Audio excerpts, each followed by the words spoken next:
My name is Brent Jansen. I'm here with High School 101, and today we're going to talk about 6 strategies and tips for successful interviews.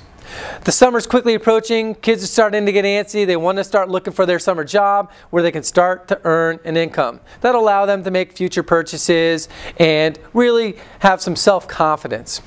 Well, most kids, unfortunately, are not well prepared for the interview. They're not sure how to go into an interview. They're not sure about how to prepare for one. What are the questions that they may get asked? And these 6 strategies and tips will help them more effectively plan and prepare for any interview. As they begin the stage, they should think first and foremost about their strengths and their skills. What do they bring to a potential employer, to a potential college? What are the value that they add?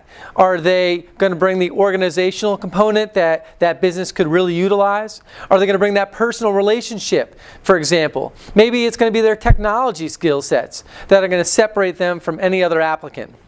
You really need to think about the skill sets that you've acquired up until now and how they may be useful for that business. Because by thinking about that and using that in an interview, you're going to stand out, and that's what we want you to do.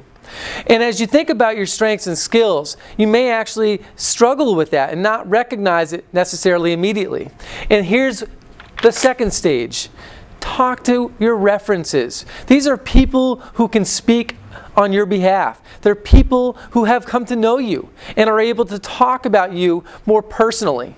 They're able to identify your strengths and weaknesses, and it would certainly be interesting to hear what they have to say. So you should reach out and think about who you'd want to contact and say, hey, do you mind if I use you as a reference for a job that I'm applying for? And talk to them at that moment about what they think you bring to an employer. Now I'm going to make a suggestion here. One of your references should be a teacher. Teachers see you in a very different light than anybody else. Different than a coach, different from a neighbor, different from a community organization, or whatever. They see you in a classroom setting. They see your work ethic. They see your responsibility. They see your creativeness. They see a lot of different attributes about who you are and what separates you from others. So really approach the teacher who you believe could actually speak on your behalf the most. And it's important that when you make that request, you do it appropriately. You have to set up a time, talk with that teacher when they're available, and really, first of all, thank them for the connection that you obviously have with them, but more importantly, for their willingness to speak on your behalf and to help you get this job. So as you think about your references, consider that. And then the next stage is, of course, be prepared by dressing appropriately. I have seen so many students who have come in, talked about the interview, and I say, hey, what'd you wear? And they're like, oh, jeans, t-shirt.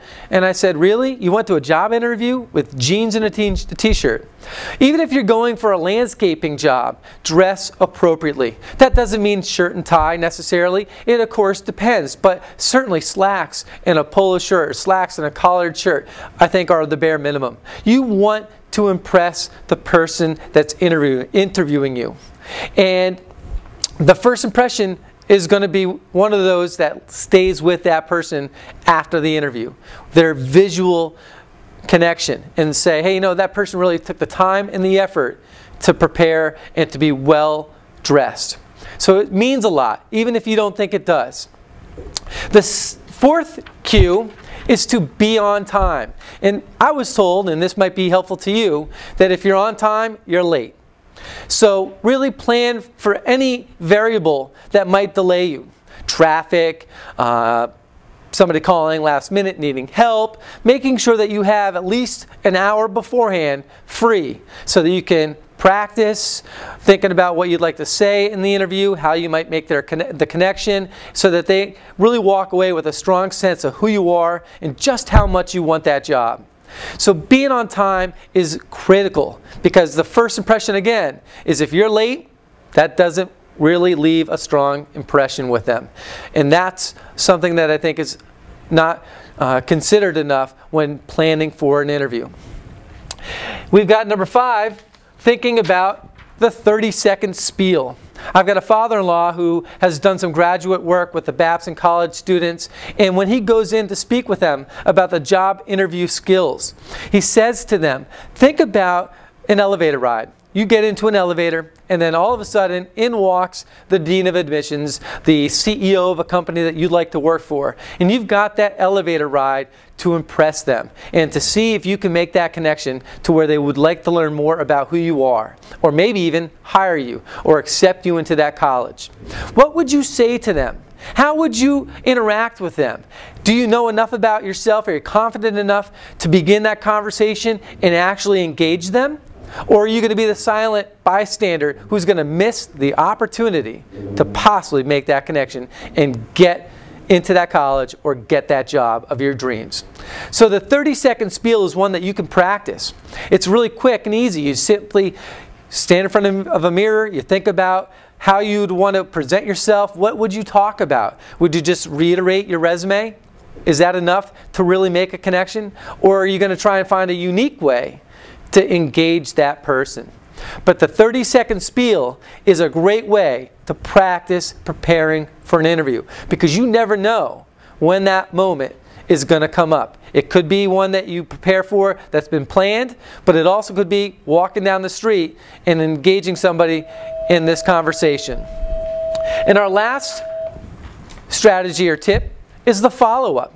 Making sure that after the interview, whether again it's planned or not, you at least are able to call back and say, hey, I really appreciate the time and the opportunity to have that meeting. And if there are any questions, please let me know. I'm happy to answer. I can get you any further information, any additional references, whatever they may need. But it's again showing that you are aggressive. You want to go after what you feel passionately about. So the follow-up is one of those components that, again, often gets overlooked. And I think it's one of the more valuable steps in this process for planning and preparing for an interview.